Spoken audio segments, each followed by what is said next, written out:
Olá, meus amigos, tudo bem com vocês? Quero dividir com vocês uma leitura breve aqui. Este é um estudo apurado de Daniel e Apocalipse, que tratará sobre as profecias da volta de Jesus e sobre o santuário celestial. É um assunto relativamente simples, porém com vários pormenores que devem ser estudados exaustivamente até que tudo fique bem claro na mente. Várias vezes eu me peguei tentando encontrar o fio da meada.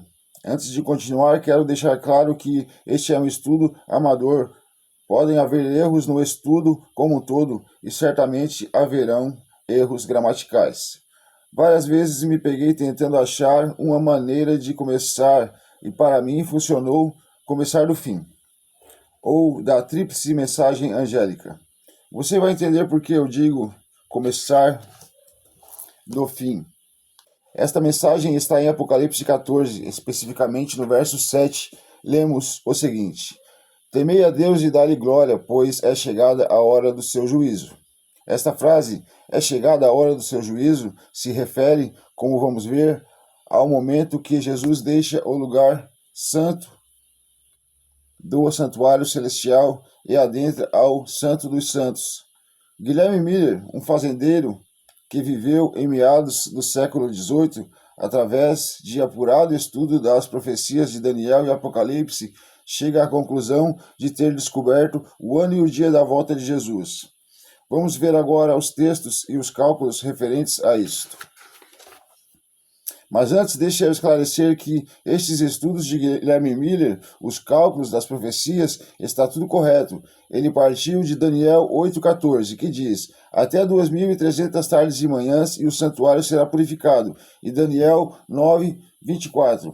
70 semanas estão determinadas sobre o teu povo, sobre a tua santa cidade, para extinguir a transgressão e para dar fim ao pecado, e expiar a iniquidade, e trazer justiça eterna, e será a visão e a profecia, e ungir o santo dos santos. Vemos que estes textos falam de coisas muito sérias, importantes, e além disso, apresentam datas.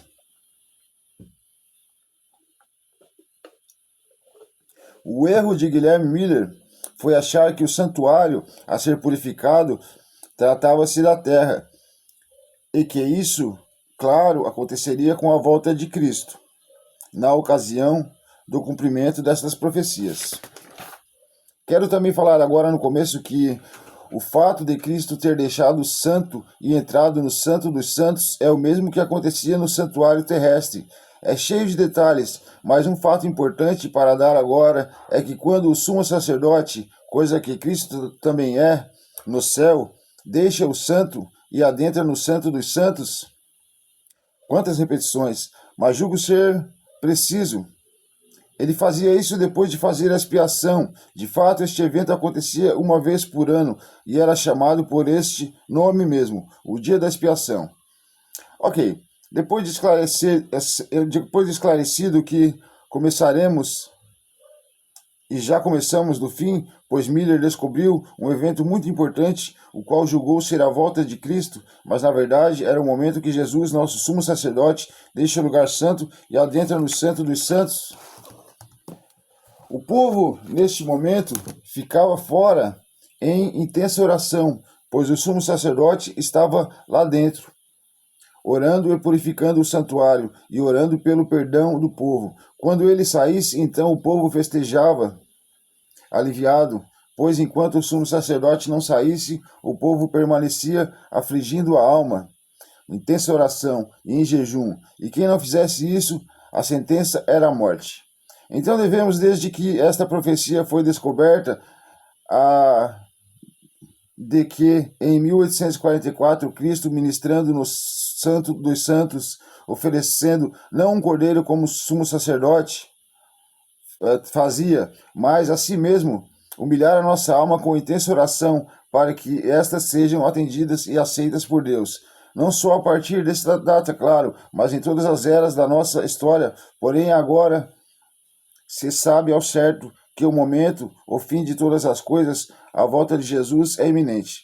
De fato, a partir de 1844, não só as profecias foram sendo desvendadas, como a tecnologia avançou muito na Revolução Industrial, com a invenção dos carros, aviões, etc. Então, a partir daí, o mundo mudou. Agora vamos entrar nos cálculos que Miller fez e as referências que ele usou para interpretar que a volta de Jesus seria no ano de 1844.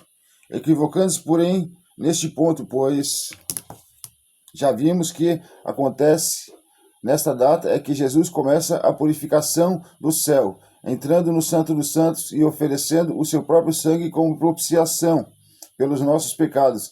Ele está intercedendo por nós neste momento.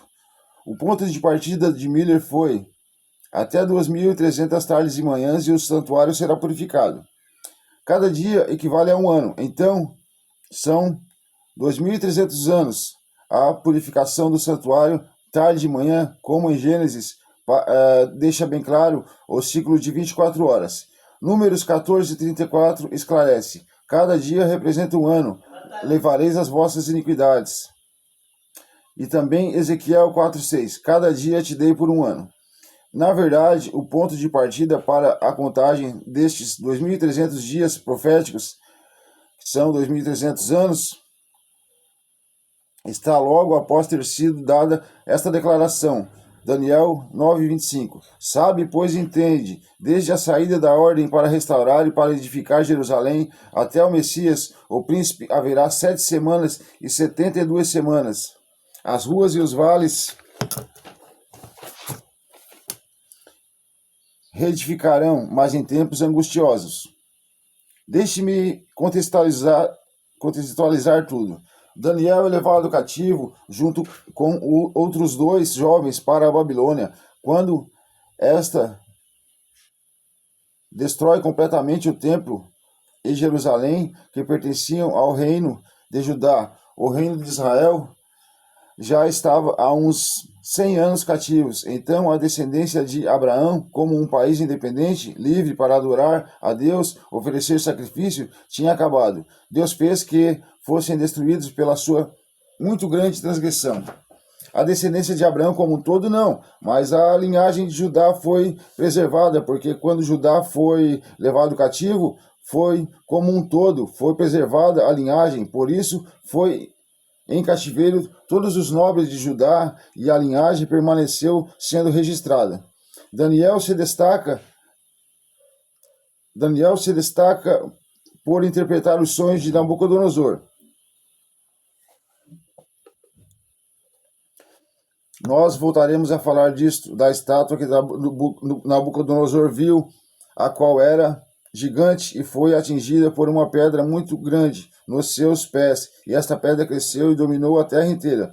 Veremos isso pormenorizadamente mais adiante. Ao interpretar os sonhos que acabamos de ver, o rei, como oferta de gratidão, torna Daniel governador de toda a Babilônia. E é aí que Daniel tem as visões que estamos estudando. Nabucodonosor morre e seu filho Belsazar assume o trono. Esse dá uma festa e traz os utensílios sagrados do templo de Israel e bebe nos seus cálices. Aparecem letras na parede e um dedo escrevendo que o reino tinha passado de Belsazar. Estava isso escrito em uma linguagem estranha, e Daniel, que já havia interpretado os sonhos de Nabucodonosor, é chamado para interpretar estas inscrições. Quando Daniel ainda falava, Dario já tinha entrado com seu exército na Babilônia, e Belsazar foi morto. Dario, rei da Pérsia, conquista a Babilônia. Depois disso, Daniel se torna um dos 3 presidentes da Babilônia, sob o reinado de Dario. Mas seus subordinados armam para ele e convencem o rei de que toda vez que uma trombeta tocasse, todo joelho deveria ser dobrado para ele. Daniel não obedece e é jogado na cova dos leões. Mas Deus fecha a boca dos leões e ele sai, são e salvo. Dario então manda que os conquistadores fossem jogados nesta cova, junto com suas famílias, e os leões os devoram na mesma hora. Daniel prosperou no reinado de Dario e no reinado de Ciro, o persa. Daniel 6:28. Agora sim, Daniel, já homem, depois de ter passado muitos anos desde que colocaram seus pés desde que colocara seus pés amarrados na Babilônia, tem as visões que estudamos agora. No capítulo 7, Daniel diz que no primeiro ano de Belsazar, ele tem uma visão sobre 4 animais. O primeiro é Babilônia, asas arrancadas, humilhação, o reino foi tirado, o reino tão grande, de uma maneira simples. Ciro o Grande desviou o rio Eufrates e entrou pela parte rasa. Os portões estavam misteriosamente abertos. Como era uma noite de festa, a guarda estava distraída. Uma provisão divina. Estamos vendo agora, a Bíblia está nos mostrando mais detalhadamente o sonho de Nabucodonosor, interpretado por Daniel, no começo do desenrolar da história. Uma estátua, como já mencionei rapidamente, com cabeça de ouro puro, esta é a Babilônia que foi tomada por Ciro. Peitos e braços eram de prata, os medo-persas, cujo rei era o próprio Ciro. Ele é o urso do capítulo 7. Não vou me prender a detalhes tão pequenos, mas eles existem. Estou fazendo um paralelo entre o sonho da estátua de Nabucodonosor com as visões de Daniel, muitos anos depois, que estão no capítulo 7. Os textos do capítulo 7 complementam a visão da estátua. Então, leão, Nabucodonosor, primeiro reino. Cabeça de ouro da estátua. Urso, Ciro, o Grande, os Medo-Persas, segundo reino. Peito e braços da estátua e são de prata, para dizer que seria um reino não tão grande quanto Babilônia. Cabeça de ouro. Depois veio Alexandre o Grande, da Grécia, que é descrito como um rei destemido, sem medo de nada. De fato, ele próprio ia à frente na batalha, o que encorajava o exército. Então, mesmo com um exército bem menor, ele conquista os Medo-Persas. Depois avança com muitas outras conquistas. De fato, ele conquista tudo que se há para conquistar. Porém, quando chega nas Índias, ele é acometido de uma doença e morre. E o reino é dividido entre os seus 4 generais, o que faz nascer 4 nações. Alexandre o Grande, terceiro reino, representado por um leopardo, com 4 asas e 4 cabeças. Isso é a explicação sobre os quadris e as coxas da estátua, que eram de bronze. Então,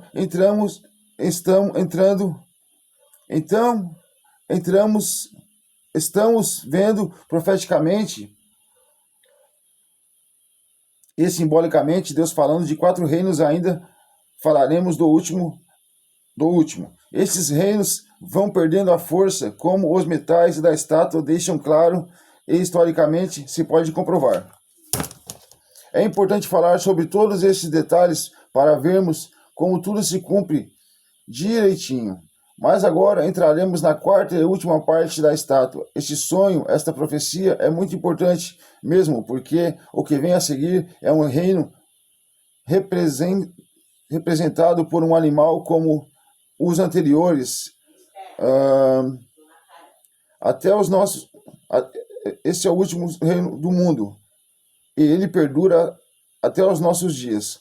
São reinos da terra, lugar que sabemos que quem é seu governante? Lúcifer, aliás, Satanás, o diabo e seus anjos caídos.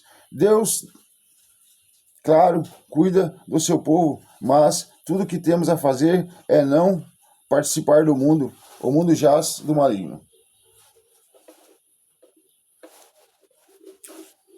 O 4º e último animal é também um animal, porém ele é diferente dos demais, porque ele é temível, como um monstro, como um dinossauro.